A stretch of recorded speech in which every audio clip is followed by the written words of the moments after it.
Welcome to N24 news. ముందుగా headlines చూద్దాం. Anti drugs ప్రతిజ్ఞకు గవర్నర్ను ఆహ్వానించిన సీఎం రేవంత్. మాదక ద్రవ్యాల వ్యతిరేక ప్రతిజ్ఞకు భారీ ఏర్పాట్లు చేస్తున్న ప్రభుత్వం. విద్యార్థుల్లో బాధ్యత పెంచేందుకే యాంటీ డ్రగ్స్ కార్యక్రమం. డ్రగ్స్ కు దూరంగా ఉండాలని విద్యార్థులకు ప్రభుత్వం ఆ సందేశం. ఎర్రవెల్లిలో కేసీఆర్ అధ్యక్షతన టీఆర్ఎస్ కీలక సమావేశం. పార్టీ బలోపేతంపై నేతలకు దిశానిర్దేశం చేసిన కేసీఆర్. కాంగ్రెస్ వైఫల్యాలను ప్రజల్లోకి తీసుకెళ్లాలని బీఆర్ఎస్ నిర్ణయం. ఎర్రవెల్లి సమావేశానికి హాజరైన బీఆర్ఎస్ సీనియర్ నాయకులు.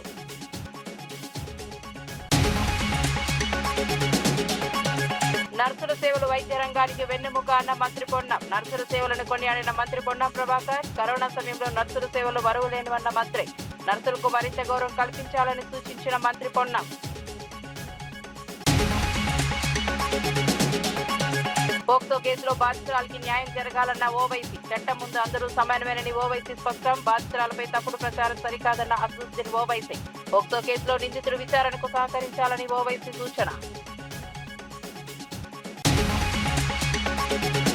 ఇక వార్త వివరాల్లోకి వెళ్తే, రంగారెడ్డి ఎక్సైజ్ డివిజన్ సమీక్షా సమావేశంలో డిప్యూటీ కమిషనర్ పి దశరథ్ కీలక సూచనలు చేశారు. టెక్నాలజీకి అనుగుణంగా అన్ని స్థాయి ఉద్యోగులు తమ విధుల్లో మార్పులు తీసుకురావాలని పిలుపునిచ్చారు. ఆబ్కారీ భవన్ లో జరిగిన ఈ సమావేశంలో రెవెన్యూ పెంపు, బకాయిల వసూళ్లు, శాఖ ప్రతిష్ట పెంపు వంటి అంశాలపై చర్చించారు. గతంలో నాటుసారా సమస్య ఉండేదని, ప్రస్తుతం గంజాయి, డ్రగ్స్ ముప్పు పెరిగిందని పేర్కొన్నారు. వాటిని అరికట్టేందుకు ఎన్ఫోర్స్మెంట్, డిటిఎఫ్ బృందాలు సమర్థంగా పనిచేయాలని ఆదేశించారు. క్రమశిక్షణతో పనిచేస్తూ శాఖ ఇమేజ్ ను కాపాడాలని సూచించారు.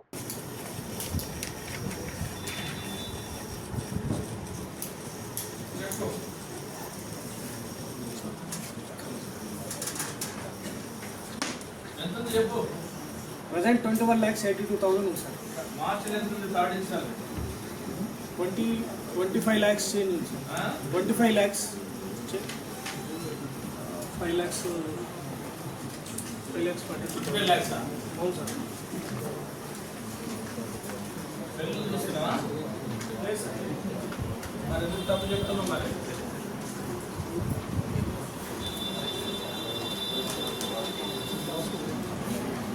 నా దగ్గర 29 lakhs ఉంది మార్చిలో థర్డ్ ఇన్స్టాల్.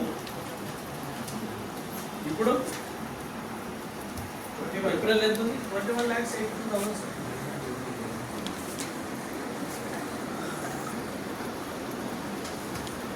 సేమ్ అదే ఉంది. కుప్పలాపూర్ 24, కొంపల్లి 5. తేడా ఏం లేదు కదా. నాకు తెలియదు. ఇక్కడ స్టేట్మెంట్ నేను పట్టుకొని అడుగుతున్నాను. నేను ఆ డిఫరెన్స్ ఎప్పుడు కలెక్ట్ చేశాను. మరి ఏప్రిల్ అయితే ఏప్రిల్ 30 స్టేట్మెంట్ చూసి చెప్తున్నాను కదా. As on date April 30, as on date March 31. 26 March 31 statement ఒకటి, 30 ఏప్రిల్ 26 స్టేట్మెంట్ ఒకటి. బట్టి చూస్తే సేమ్ అదే ఫిగర్ ఉన్నది. ఏంటి రీజన్ ఏంటి? మళ్ళీ మీరు ఏదో కలెక్ట్ చేసినాం సార్ అంటున్నారు, ఏప్రిల్లో చేసినాం అంటున్నారు. ఇది మే కదా. ఇది నేను అడిగేది లాస్ట్ 2 months కంపారిటివ్. జూన్ 12న పాఠశాలలు పునః ప్రారంభం సందర్భంగా విద్యార్థులతో నిర్వహించే ప్రత్యేక కార్యక్రమానికి ముఖ్యమంత్రి రేవంత్ రెడ్డి గవర్నర్ను ఆహ్వానించారు. రాష్ట్ర వ్యాప్తంగా విద్యార్థులతో మాదక ద్రవ్యాల వ్యతిరేక ప్రతిజ్ఞ చేయించాలని ప్రభుత్వం నిర్ణయించింది. గవర్నర్ గతంలో ఇచ్చిన సూచనల మేరకు ఈ కార్యక్రమాన్ని భారీ ఎత్తున నిర్వహించేందుకు అధికారులు ఏర్పాట్లు చేస్తున్నారు. యువతలో మత్తు పదార్థాలపై అవగాహన పెంచడం, చెడు అలవాట్లకు దూరంగా ఉంచడం ఈ కార్యక్రమం ప్రధాన లక్ష్యమని ప్రభుత్వం తెలిపింది. పాఠశాలలు ప్రారంభమయ్యే రోజునే ఈ కార్యక్రమం నిర్వహించడం ద్వారా విద్యార్థుల్లో బాధ్యతాయుత భావన పెంపొందించాలని భావిస్తున్నారు. విద్యాశాఖ, పోలీస్ శాఖల సమన్వయంతో కార్యక్రమాన్ని విజయవంతం చేయాలని సీఎం సూచించారు.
ములుగు జిల్లాలో యువత మత్తు పదార్థాలకు దూరంగా ఉండేలా అవగాహన కల్పించేందుకు జిల్లా ఎస్పీ సుధీర్ రామ్నాథ్ కేకాన్ ఆధ్వర్యంలో వాలీబాల్ కేంద్రాల్లో వాలీబాల్ టోర్నమెంట్ నిర్వహిస్తున్నారు. అన్ని మండల కేంద్రాల్లో ఈ పోటీలు నిర్వహించాలని పోలీసులు నిర్ణయించారు.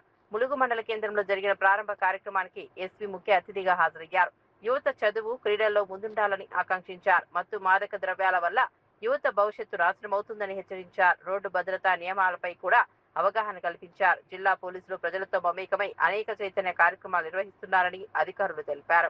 క్రీడల ద్వారా శారీరక, మానసిక దృఢత్వం పెంపొందించుకోవాలని యువతకు సూచించారు. జాతర అయిపోయిన తర్వాత మనకు ఈ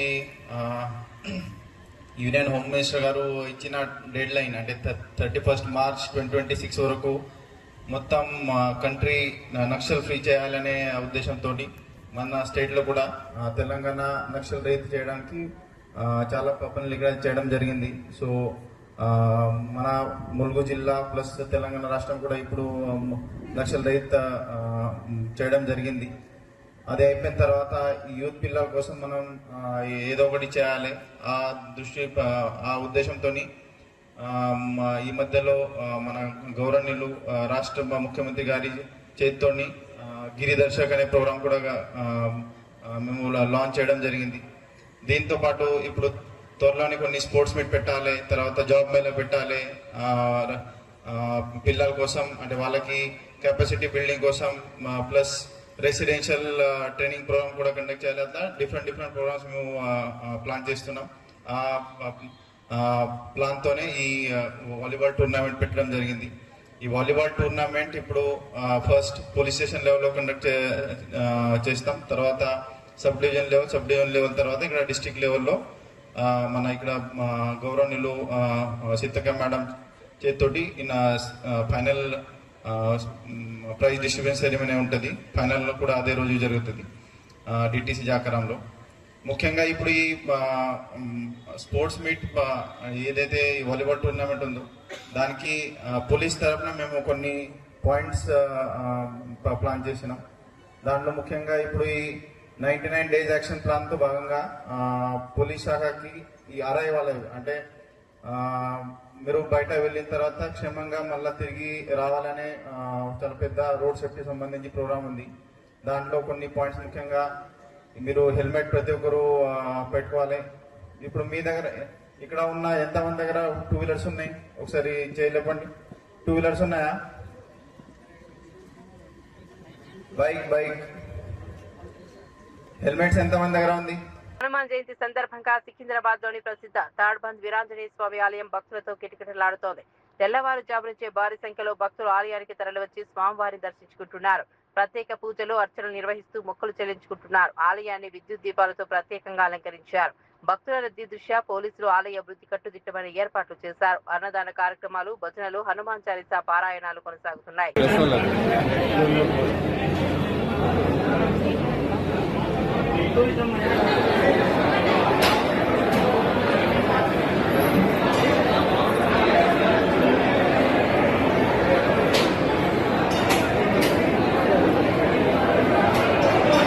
బండి భగీరథను వెంటనే అరెస్ట్ చేయాలని బీఆర్ఎస్ మహిళా విభాగం డిమాండ్ చేసింది. Child rights protection commission chairperson Seetha దయాకర్ను కలిసి ఫిర్యాదు చేశారు. పోక్సో చట్టం కింద కేసు నమోదైనా ఇప్పటి వరకు అరెస్టు చేయకపోవడంపై ఆగ్రహం వ్యక్తం చేశారు. బండి సంజయ్కు ఒక న్యాయం, సామాన్యులకు మరో న్యాయమా అని ప్రశ్నించారు. జైలు వెరిఫై నోటీసులు వచ్చిన తర్వాత కూడా పోలీసులు ఎందుకు చర్యలు తీసుకోవడం లేదని నిలదీశారు. కేంద్ర మంత్రి పదవిని అడ్డం పెట్టుకుని తన కుమారుని కాపాడే ప్రయత్నం జరుగుతోందని ఆరోపించారు. సీఎం రేవంత్ రెడ్డి వెంటనే జోక్యం చేసుకుని నిక్షిప్తపాత విచారణ జరిపించాలని డిమాండ్ చేశారు. బాధితురాలకి న్యాయం జరిగే వరకు పోరాటం కొనసాగిస్తామని బీఆర్ఎస్ మహిళా నేతలు స్పష్టం చేశారు.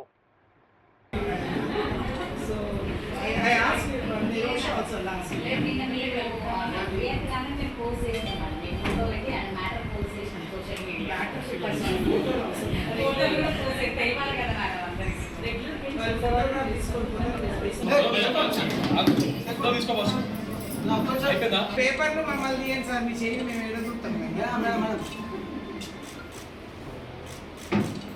ఓకే డన్, కూర్చోండి. You can all wait outside please. ఈరోజు బీఆర్ఎస్ పార్టీ మహిళా విభాగం అంతా కూడా చైల్డ్ వెల్ఫేర్ యాక్ట్ డిపార్ట్మెంట్కి వచ్చి కమిషనర్ గారికి మేము అపీల్ చేయడం జరిగింది. ఏదైతే 5 రోజులు జరిగిందో ఈ ఘటన జరిగి బండి సంజయ్ గారి కుమారుడు బండి భగీరథ చేసిన ఇన్సిడెంట్ పైన 5 రోజులు జరుగుతుంది. ఈ రోజు అందరు చెప్తున్నారు ఎబ్స్కాండ్ అయ్యాడని చెప్పి. మేము అడుగుతుంది ఒకటే, చట్టపరంగా ఇప్పుడు చిన్న కేసులు పిటి కేసులు జరిగితేనే పోలీస్ స్టేషన్లో ఎవరైనా అబ్స్కాండ్ అయితే వాళ్ళ పేరెంట్స్ని తీసుకురావడమో లేకపోతే వాళ్ళ బంధుమిత్రులను తీసుకురావడమో ఏదో జరుగుతుంది. ఇప్పుడు ఇంత ఉన్నత పదవిలో ఉన్నారు బండి సంజయ్ గారు, వాళ్ళు సాక్షాత్ ప్రైమ్ మినిస్టర్ పక్కన కూర్చుంటున్నారు, సీఎం పక్కన కూర్చుంటున్నాడు. ఇప్పుడు క్లియర్ కట్గా అర్థమవుతుంది ఏంటి అంటే బీజేపీ కాంగ్రెస్ కలిసి పనిచేస్తుంది అనేదే క్లియర్ కట్గా మాకు అర్థమవుతుంది. కాబట్టి వాళ్ళు ఇమీడియట్ యాక్షన్ తీసుకోవట్లేదు. సాక్షాత్ స్టేజ్ మీద సెంట్రల్ మినిస్టర్లు కూర్చుంటున్నారు, వారిని విచారణ చేయట్లేదు. కనీసం కొడుకు ఎక్కడికి వెళ్ళారో చెప్పే సిచ్యువేషన్స్ లేవు. అబ్స్కాండ్ అయ్యారంటే ఇప్పుడు విచారణ, ఈ పాక్సో కేసు అనేది ఎంత సున్నితమైన కేసు, ఎంత సెన్సిటివ్ కేసో కూడా తెలుసు. అటువంటి కేసులో ఇమీడియట్గా అరెస్ట్ చేసి విచారణ జరపాలి. కానీ విచారణ చేస్తున్నాం అని చెప్పి ఏవేవో కమిషన్లు, ఏవో చట్టాలు, మేము ఆల్రెడీ కేసు ఎఫ్ఐఆర్ అయిపోయింది, లేకపోతే మేము సుమోటో బుక్ చేసాము, ఇవన్నీ కాదు. మాకు కావాల్సింది ఇమీడియట్ న్యాయం జరగాలి. ఇమీడియట్గా ఏదైతే ఇప్పుడు బండి భగీరథ అబ్స్కాండ్లో ఉన్నారో, ఎక్కడున్నారో పట్టించి బండి సంజయ్ గారే బాధ్యత వహించి వాళ్ళని పట్టించాల్సిందిగా మేము కోరుతున్నాము. కాబట్టి రేవంత్ రెడ్డి గారు హోంశాఖ కూడా వారి చేతుల్లోనే ఉంది, సీఎం గారి చేతిలో ఉండి కేవలం ఊరికే టైంపాస్ తమాషాలు చేస్తున్నారు తప్ప ఇక్కడ ఏమీ జరగట్లేదు. కాబట్టి వెంటనే బండి భగీరథని తీసుకొచ్చి అరెస్ట్ చేయాలని చెప్పి మేము తక్షణమే బీఆర్ఎస్ పార్టీ తరఫు నుంచి మేము కోరుతున్నాం. ఈరోజు మేమందరం కలిసి ఇక్కడ చైర్మన్ గారిని కలిసాము, సీతా దయాకర్ రెడ్డి గారు. Really we felt very happy to meet her. Because ఇక్కడ రాగానే మేము ఎప్పుడైతే మా గ్రీవెన్స్ చెప్పామో, మేము ఎందుకు వచ్చామనే విషయాన్ని చెప్పినప్పుడు మేడం చాలా మంచిగా సానుకూలంగా స్పందించారు. And she told that already ఎప్పుడైతే ఈ విషయం తెలిసిందో సండేనే తను వాళ్ళ ఆఫీస్ వాళ్ళందరికీ కూడా చెప్పారంట, ఖచ్చితంగా మండే రోజు స్పెషల్ బెంచ్ పెడదామని. యూజువల్లీ ఇక్కడ ఎవ్రీ వెనస్డే బెంచ్ ఉంటుంది, బట్ మండే వాళ్ళు సూమోటోగా బెంచ్ కండక్ట్ చేశారు, special bench. And already police వాళ్ళకు కూడా సమన్స్ పంపించారంట.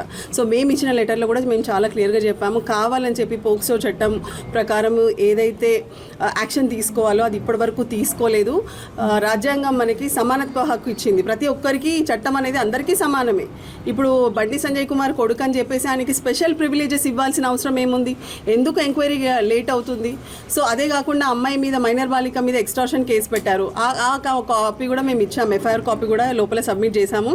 దాని కంటెంట్స్ ప్రకారం కూడా క్లియర్గా మైనర్ బాలికలతో రిలేషన్షిప్ ఎస్టాబ్లిష్ అవుతుంది అక్కడ.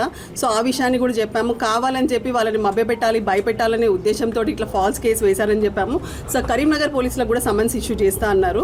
సో అదేవిధంగా ఇక్కడ పేట్ బషీర్బాద్ పోలీసులకు కూడా సమన్ ఇష్యూ చేశారు. సో ఎందుకు డిలే అవుతుంది? యాజ్ పర్ లా పోక్సో చట్టం ప్రకారము ఏదైతే వితిన్ 24 అవర్స్లో అక్యూజ్ని కస్టడీలోకి తీసుకుంటారు, ఎంక్వైరీ చేస్తారు. ఆ తర్వాత 161 స్టేట్మెంట్స్ రికార్డ్ చేయాలి, తర్వాత మెజిస్ట్రేట్ గారి ముందు ప్రొడ్యూస్ చేయాలి, 164 స్టేట్మెంట్స్ రికార్డ్ చేయించాలి. సో ఆ రికార్డ్ చేసినప్పుడు ఒకవేళ అతను చేసిన నేరం ఇంకా తీవ్రతరం అయితే ఆ సెక్షన్స్ ఏదైతే ఉందో అవి మళ్ళీ ఆల్టర్ చేయాలి. సో యాక్చువల్గా యాజ్ పర్ కంప్లైంట్ కూడా ఏదైతే section 7 and 8 of POCSO act ఉంటుందో ఆ సెక్షన్స్ పెట్టకుండా కావాలని చెప్పి డైల్యూట్ చేసి సెక్షన్ 11 and 12 పెట్టారనేసి కూడా ఆ విషయాన్ని కూడా మేము చైర్మన్ గారి దృష్టికి తీసుకొచ్చాము. సో చాలా సానుకూలంగా స్పందించారు, మాకు పూర్తి నమ్మకం వచ్చింది. ఖచ్చితంగా మరి చైర్పర్సన్ సీతా దయాకర్ రెడ్డి గారు ముందుకొచ్చి ఈ విషయంలో ఇన్వాల్వ్ అయ్యి, because it is first and foremost duty వాళ్ళది అదే అని చెప్పారు. అండ్ మాకు రియల్గా కూడా చాలా మంచిగా అనిపించింది. మహిళల లోపల ఉన్న మెంబర్స్ కూడా చాలా మంచిగా సానుకూలంగా స్పందించారు. సో ఖచ్చితంగా మైనర్ బాలికకి న్యాయం జరుగుతుందని మేము ఆశిస్తున్నాం. బండి సంజయ్ కుమారుడు బండి భగీరథ్ చేసినటువంటి ఒక మైనర్ బాలికపై చేసినటువంటి అత్యాచారం కావచ్చు, ఆయన అమ్మాయిని నానా రకాల ఇబ్బంది పెట్టినటువంటి విషయం మీ అందరికి కూడా తెలుసు. ఆ విషయంలో ఆ అమ్మాయిపై జరిగినటువంటి అరాచకాన్ని, ఆ అమ్మాయికి జరిగినటువంటి అన్యాయాన్ని పక్కదారి పట్టించడానికి ఆ కేసు ఏదైతే ఉందో ఆ కేసును పక్కదారి పట్టించడం కోసం ఇవాళ ఒక కేంద్ర మంత్రిగా ఉన్నటువంటి బండి సంజయ్ గారు ఇవాళ దాన్ని పక్కదారి పట్టించడానికి కుట్ర చేస్తున్నాడు. కాబట్టే ఇవాళ నిన్న ఉమెన్ కమిషన్ వాళ్ళకి ఇవ్వడం, అదేవిధంగా ఈరోజు చైల్డ్ వెల్ఫేర్ కమిషన్ చైర్మన్ గారు సీతా దయాకర్ గారు నిజంగా తను సుమోటగా ఇప్పటికే తను పోలీసుకి మొత్తం డైరెక్షన్ ఇచ్చి ఇమ్మీడియట్లీ యాక్షన్ తీసుకోవాలని వారు నిర్ణయం తీసుకున్నారు, అప్రమత్తం చేసిండ్రు. ఇప్పుడు కూడా మేము అందరం కూడా కలిసి తనని ఇప్పుడు కూడా అదే అపీల్ చేసినాం. అరే ఒక ఉమెన్గా ఒక మైనర్ బాలికకు జరిగినటువంటి అన్యాయాన్ని మనము వాళ్ళ పేరెంట్స్ ముందుకొచ్చి అయ్యా నాకు అన్యాయం జరిగింది నాకు ఇమ్మీడియట్లీ నా బిడ్డకు న్యాయం జరగాలని కేసు పెట్టినప్పుడు ఆ కేసును వాళ్ళ పక్కదారి పట్టించే ప్రయత్నం కాకుండా ఇమ్మీడియట్లీ కస్టడీలోకి తీసుకోవాలి. నేరానికి గురైనటువంటి వ్యక్తి పైన తక్షణమే యాక్షన్ తీసుకోకుండా అరెస్ట్ చేయకుండా ఇంకా ఎంక్వైరీ చేస్తామని ఇంకేదో చేసి అట్లా ఆ కేసును పక్కదారి పట్టించి ఆ పిల్లోడిని భగీరథను బయటకు పంపించేటువంటి ఒక కుట్రలు చేస్తున్నారనేది దీన్ని బట్టి అర్థమైంది. కానీ మేడం చాలా సానుకూలంగా స్పందించారు. ఖచ్చితంగా తక్షణమే మేము ఎంక్వైరీ కాదు, ఖచ్చితంగా అది ఆధారాలతో సహా ఉన్నాయి కాబట్టి సుమోటోగా తీసుకున్నాం. మేము ఖచ్చితంగా నేరస్తుడికి శిక్ష పడేటట్టుగా చూస్తామని చెప్పేసి వారు చాలా క్లియర్గా చెప్పడం జరిగింది. తక్షణమే మేము ఇవాళ బీఆర్ఎస్ మహిళా విభాగం అద్దె కేంద్ర మంత్రి బండి సంజయ్ కుమారుడు బండి భగీరథపై నమోదైన పోక్సో కేసుపై ఎంఐఎం అధినేత అసదుద్దీన్ ఓవైసీ స్పందించారు. చట్టం తన పని తాను చేసుకుపోవాలని, నిందితుడు ఎవరైనా సరే బాధితురాలికి న్యాయం జరగాలని డిమాండ్ చేశారు. సంస్కృతి వివరాల గురించి మాట్లాడేవారు ఇప్పుడు ఎందుకు మౌనంగా ఉన్నారని ప్రశ్నించారు. మైనర్ బాలికకు సంబంధించిన కేసులో రాజకీయం చేయకుండా నిందితుడి విచారణకు సహకరించాలని సూచించారు. బాధితురాలపై సోషల్ మీడియాలో తప్పుడు ప్రచారం చేయడం సరికాదన్నారు. పోలీసులు నిక్షేపపాతంగా విచారణ జరిపి నిజాలు బయటకు రావాలని కోరారు. चुनाव जीतने के लिए वादे करते और प्रधानमंत्री ने कहा कि हम भरोसावाद पर भरोसा करते। ये प्रधानमंत्री को पता, ये आपका भरोसावाद है। जो महाराष्ट्र की महिलाओं को आपने वादा किया था उनके नाम आपने काट दिए, ये आपका भरोसावाद है। चुनाव जीतने के लिए आपने भी किया था, आपका भरोसावाद नहीं है। आपने तो इस्तेमाल किया, उन महिलाओं को वोट लिया, अब उनको टाटा बाय बाय कह दिया आपने। सर, एक तेलंगाना से मिनिस्टर हैं होम के बेटे के खिलाफ आज को एक्ट के तहत ये बुक किया गया है। उसमें टीआरएस आपको क्रिटिसाइज कर रही है कि आप कुछ नहीं बोल रहे हैं, आप बीजेपी इस मसले पर भी बीजेपी के साथ। मैं के चंद्रशेखर राव साहब से एक गुजारिश कर रहा हूं कि आपकी पार्टी की भागदौड़ आप अपने हाथ में ले लो। आप जिसके हाथ में दे रहे वो बेचारों की मेमोरी कमज़ोर है। हैदराबाद में जुबली हिल्स कॉन्स्टिट्यूंसी में एक मशहूर मंदिर है, वहाँ पर एक बच्ची से इस तरह की हरकत हुई थी। कौन था उस वक़्त चेयरमैन? एक चेयरमैन था एक बोर्ड का, उसका बेटा का नाम भी आया था। जब बीआरएस पार्टी ने क्या किया था, बीआरएस पार्टी को जो है ज़रा होमवर्क करना चाहिए। हो क्या रहा है कि जब तक के चंद्रशेखर राव डायरेक्ट कंट्रोल नहीं करेंगे और ये ऐसे लोगों के हाथ में अगर छोड़ देंगे तो पहले ही परेशान है। दूसरी बात यह है कि पॉस्को एक्ट बुक हुआ है। कल मीडिया ने, आज मीडिया रिपोर्ट किया कि रेवंत रेड्डी ने एज ए मुख्यमंत्री ये ऐलान किया है कि एक्शन लो, मगर इन लोगों को बड़ी मोहब्बत है मुझसे। अरे तुम कभी झांक के तो देखो तो वो मंदिर के पास जो वाकया हुआ था, आपने क्या किया था? जब सवाल ये है कि हमारी बेटियों को प्रोटेक्शन मिलना चाहिए, सरकार किसी की हो, और उम्मीद करते कि ऐसे मौके पे कांग्रेस की सरकार उस पीड़ित परिवार के साथ खड़ी होगी जो चीफ मिनिस्टर ने कह दिया है। अब इंक्वायरी होगी, law will take its own course. क्या हुआ? वो कानून बनाया आपने पार्लियामेंट में, सज़ा दे देंगे, फुला कर देंगे, ऐसा कर देंगे, पेपर कैसा लीक हो गया भाई? और कहाँ गया प्रधानमंत्री का वो मन की बात? बच्चों को बोल रहे थे कि टेंशन मत लो, अब वो बच्चों को क्या जवाब देंगे प्रधानमंत्री? मन की बात में तो आपने कह दिया बच्चों को कि टेंशन मत लो। अब वो जो बच्चे पिछले 2 साल से तैयारी कर रहे हैं, जो उनके माँ बाप लाखों रुपया इस ये जो कोचिंग सेंटर्स में बर्बाद कर दिए, उन पर क्या गुजर रही होगी? उन गरीब बच्चों के ऊपर जो ख्वाब देखते हैं कि नीट का एक एग्ज़ाम को क्वालिफाई करें। बीजेपी को जवाब देना पड़ेगा, प्रधानमंत्री जवाब दे। शायद प्रधानमंत्री एक और मन की बात कर देंगे उनके लिए, उतना ही होगा। मगर वो बच्चे बच्चियां तो आज उनका दिल टूटा हुआ है। उनके माँ बाप के पास अब समझ में नहीं आ रहा है कि वो क्या करें, कैसा करेंगे। అంతర్జాతీయ నర్సుల దినోత్సవం సందర్భంగా హైదరాబాద్ నీలోఫర్ ఆసుపత్రి నిర్వహించిన వేడుకల్లో మంత్రి పొన్నం ప్రభాకర్ పాల్గొన్నారు. ఈ సందర్భంగా ఆయన మాట్లాడుతూ వైద్య రంగంలో నర్సుల సేవలు వెన్నెముక వంటివని కొనియాడారు. కరోనా వంటి విపత్కర సమయంలో నర్సులకు ప్రాణాలకు తెగించి సేవలు అందించారని గుర్తు చేశారు. రోగులు త్వరగా కోలుకోవడంలో వైద్యులతో పాటు నర్సుల పాత్ర కూడా కీలకమని పేర్కొన్నారు. ఆసుపత్రిలో నర్సులు అందించే సేవలు ప్రజల ప్రాణాలను కాపాడుతున్నాయని అన్నారు. సేవాభావంతో పనిచేస్తున్న నర్సులకు ప్రభుత్వం అండగా ఉంటుందని హామీ ఇచ్చారు. వైద్య రంగంలో నర్సుల సేవలను గుర్తించి వారికి మరింత గౌరవం కల్పించాల్సిన అవసరం ఉందని తెలిపారు.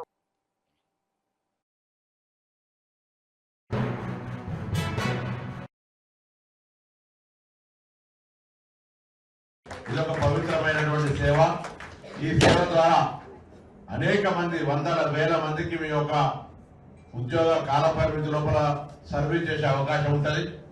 తప్పకుండా ఏ విశ్వాసం కొద్దైతే మీరు రోగికి సంబంధించి ఎటువంటి ఎంత ఇబ్బంది ఉన్నా, రోగికి ఎటువంటి వ్యాధి ఉన్నా మీరు చేసేటువంటి సర్వీస్ చూస్తే తప్పకుండా ఎవరైనా మీ సర్వీస్ని అప్రిషియేట్ చేయాల్సిందే. ఈ సందర్భంలో మీ అందరికీ కూడా హృదయపూర్వకంగా ప్రభుత్వం తెలంగాణ పక్షాన మీ అందరికీ అభినందనలు తెలియజేస్తా ఉన్నా. ఈరోజు ముఖ్యంగా ఈ హాస్పిటల్ ఒక ఎగ్జాంపుల్ ఉదాహరణ తీసుకుంటే చిన్న పిల్లలకు సంబంధించి దాదాపు రోజుగా 1500 నుంచి 2000 మంది ఇన్పేషెంట్ వస్తూ ఉంటారు. దాని తర్వాత 1300 నుంచి 1500 దాకా ఇన్పేషెంట్స్ బెడ్స్ ఉన్నాయి. ఇన్ఫ్రాస్ట్రక్చర్ ఉంది, ఇంకా ప్లేస్ కొంత సరిపోవడం లేదు కావచ్చు.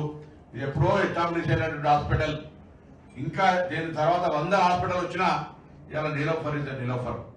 కాబట్టి ఇందులో పనిచేస్తున్న అందరూ సుబ్రహ్మణ్యం గారు మొదలుపెట్టుకుంటే కింది క్షేత్రస్థాయి దాకా అభినందిస్తా ఉన్నా. ఇందుకు ధాన్యం సేకరణపై సీఎం రేవంత్ రెడ్డి సీరియస్ కావడంతో నల్గొండ జిల్లాలో యంత్రాంగం అప్రమత్తమైంది. మిషన్ మోడ్ లో ధాన్యం సేకరణ పూర్తి చేయాలని ముఖ్యమంత్రి కలెక్టర్లకు ఆదేశాలు జారీ చేశారు. దీంతో జిల్లా కలెక్టర్ చంద్రశేఖర్, ఎస్పీ శరత్ చంద్ర పవార్ రంగంలోకి దిగారు. మిర్యాలగూడ రైస్ మిల్లును తనిఖీ చేసి మిల్లర్ల పనితీరును సమీక్షించారు. ప్రభుత్వ కొనుగోలు కేంద్రాల నుంచి వచ్చే ధాన్యాన్ని వెంటనే అన్లోడ్ చేయాలని మిల్లర్లకు ఆదేశించారు. ధాన్యం దిగుమతిలో నిర్లక్ష్యం వహిస్తే కఠిన చర్యలు తీసుకుంటామని హెచ్చరించారు. వాళ్ళు అండ్ సెక్రటరీ వాళ్ళందరూ కూడా ఇక్కడ ధాన్యం అనేది ఇక్కడ private purchase and government purchase అనేది రెండు కూడా మనకు జరుగుతూ ఉన్నది. సో అసోసియేషన్ కి అట్లాగే మిల్లర్స్ కూడా వాళ్ళకి చెప్పడం జరిగింది కి 80% కూడా ప్రభుత్వానికి సాయం చేయాలి అండ్ ప్రభుత్వానికి సంబంధించినటువంటి ప్యాడీని ఫస్ట్ ప్రయారిటీ ఇచ్చి వాటన్నిటిని కూడా దిగుమతి చేసుకొని మిల్లర్ అక్లాయిమెంట్ అనేది వెంటనే ఇచ్చినట్టయితే రైతులకి త్వరగా పూర్తి చేసుకోవడానికి వీలవుతుంది. ఇక్కడ అన్లోడింగ్ డిలే అయ్యే కొద్దీ మనకు లారీస్ యొక్క రొటేషన్ అనేది సెంటర్స్ లో మనకు ఇబ్బందికరమైన పరిస్థితి ఏర్పడుతుంది. కాబట్టి లారీ రొటేషన్ ఎంత వీలైతే అంత చేయాలని చెప్పి మేము ఈ సందర్భంగా ఈ ప్రయత్నం చేస్తున్నాము. దీనికి సంబంధించినటువంటిది ఇక్కడ ఇప్పుడే ఎస్పీ గారితో కూడా మాట్లాడడం జరిగింది. అట్లాగే మనకు ట్రాన్స్పోర్ట్ డిపార్ట్మెంట్ వాళ్ళతో కూడా చెప్పడం జరిగింది. ఇక్కడ ప్రతి మిల్లు పాయింట్ దగ్గర ఇక్కడ 61 రైస్ మిల్స్ ఉన్నాయి. ప్రతి ఒక్క మిల్లు పాయింట్ దగ్గర ఒక సీనియర్ ఆఫీసర్ని పెడుతున్నాము. అట్లాగే ఎవ్రీ 5-6 రైస్ మిల్స్ కూడా ఒక తహసీల్దార్ని ఆఫీస్ ఇన్ఛార్జ్గా పెట్టి ఇక్కడ మొత్తం అంతా అన్లోడింగ్ అనేది వితిన్ 12 అవర్స్కి మించకుండా అన్లోడింగ్ చేసి తిరిగి సెంటర్స్కి వెళ్లే విధంగా ఒక ప్లాన్ ఆఫ్ యాక్షన్ అనేది రూపొందించడం జరుగుతుంది.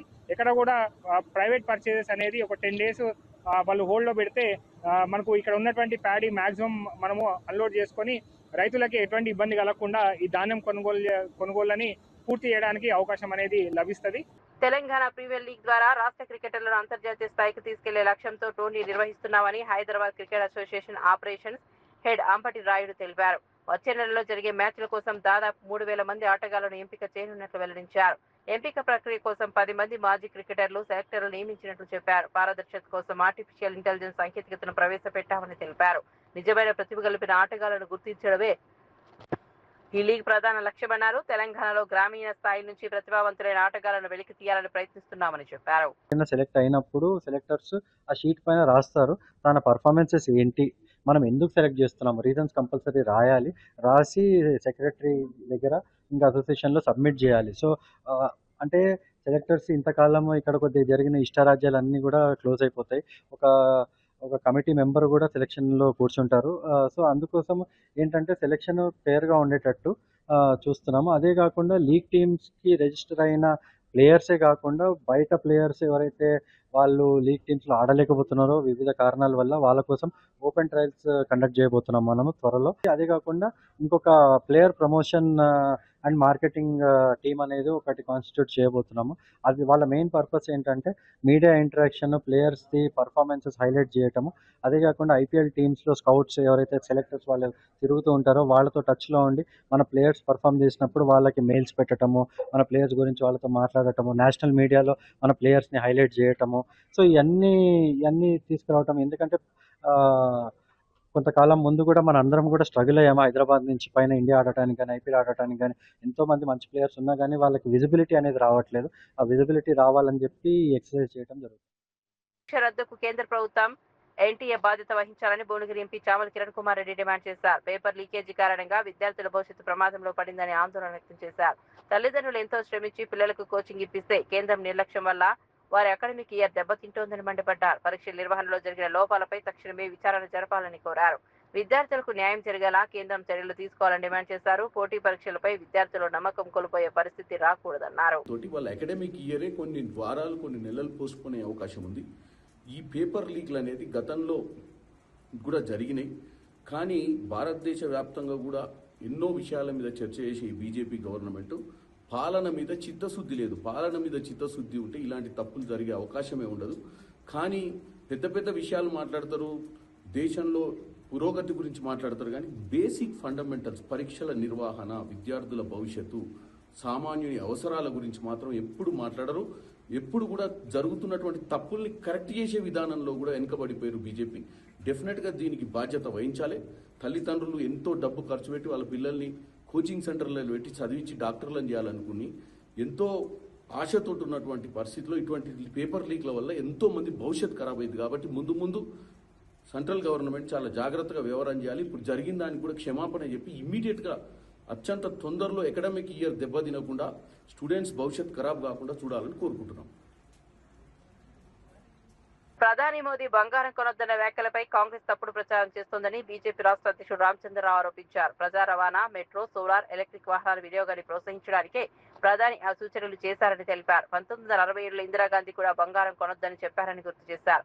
పశ్చిమాసియా యుద్ధం కారణంగా ప్రపంచవ్యాప్తంగా ఆర్థిక సంక్షోభం నెలకొందన్నారు. ఇతర రాష్ట్రాల్లో పెట్రోల్, డీజిల్ ధరలు పెరిగినా భారత్ లో పెరగకుండా కేంద్రం చర్యలు తీసుకుందని చెప్పారు. ప్రధాని వ్యాఖ్యలను వక్రీకరించి కాంగ్రెస్ ప్రజలను తప్పుదోవ పట్టిస్తోందని మండిపడ్డారు. దేశ ఆర్థిక పరిస్థితులను దృష్టిలో పెట్టుకుని మోదీ ప్రజలకు సూచనలు చేశారని రామచంద్రరావు పేర్కొన్నారు. అయితే ఈ నేపథ్యంలో అమెరికా మే 11 నాడు $1.23 ఉంటే ఫిబ్రవరి 1 కు 0.77 ఉంటే వాళ్ళు పెంచింది $1.23, $0.77 నుంచి $1.23 పెంచితే $59.74 పెంచారు. వాళ్ళు పెంచారు. ఎప్పుడు మే 11 నాడు పెంచారు. US డాలర్స్, కెనడా డాలర్స్ లో 1.29 ఉండే పెట్రోల్ లీటరు ఇప్పుడు అది 1.85, 43% పెంచారు. ఈ అన్ని దేశాలు కూడా south Korea 17%, China 15%, Italy 23%, Germany 7%, Australia 5%, Indonesia, Saudi Arabia, India, Brazil ఈ ఒక 4 దేశాలు మాత్రమే పెట్రోల్ ధర పెంచలేదు. ఇన్ని దేశాలు పెంచినాయి. మరి రాహుల్ గాంధీ గారు కానీ, మల్లికార్జున ఖర్గే గారు కానీ ఈ కాంగ్రెస్ నాయకు కనబడదా? సామాన్యం మీద భారం లేకుండా దేశాన్ని నడుపుతున్నాం మనం. మళ్ళీ ఎక్కడో చోట ఆస్టిరిటీ అంటే ఎక్కడో చోట మనం మన ఆర్థిక వ్యవస్థ అదుపులో తీసుకురావాలి కదా. ఈ విషయంలో మరి ఏం మాట్లాడుతున్నారో ఒక్కసారి కాంగ్రెస్ పార్టీ ఆలోచించాలి. ఇందిరాగాంధీ గారు కాదు, 2013లో ఈ టైమ్స్ ఆఫ్ ఇండియాది 13/6/2013లో చిదంబరం గారు అన్నారు, Chidambaram to Indians, please don't buy gold, please don't buy gold. Erravelli నివాసంలో బీఆర్ఎస్ అధినేత కేసీఆర్ అధ్యక్షతన కీలక సమావేశం ప్రారంభమైంది. సమావేశంలో party working president KTR, Harish Rao, Sabitha Indra Reddy, Talasani Srinivas Yadav సహా పలువురు సీనియర్ నేతలు పాల్గొన్నారు. అసెంబ్లీ, మండలి పక్షాల ఉపనాయకులు, పార్టీ ప్రధాన కార్యదర్శులు సమావేశానికి హాజరయ్యారు. రాష్ట్ర రాజకీయ పరిస్థితులు, పార్టీ బలోపేతం, ప్రజా సమస్యలపై కార్యాచరణ వంటి అంశాలపై చర్చించినట్లు సమాచారం. రాబోయే రాజకీయ పరిణామాలపై నేతలకు కేసీఆర్ దిశానిర్దేశం చేసినట్లు తెలుస్తోంది. పార్టీని గ్రామ స్థాయి నుంచి మరింత బలోపేతం చేయాలని నాయకులకు సూచించినట్లు సమాచారం. రాష్ట్రంలో కాంగ్రెస్ ప్రభుత్వ వైఫల్యాలను ప్రజల్లోకి తీసుకెళ్లే అంశంపై కూడా చర్చ జరిగినట్లు పార్టీ వర్గాలు తెలిపాయి.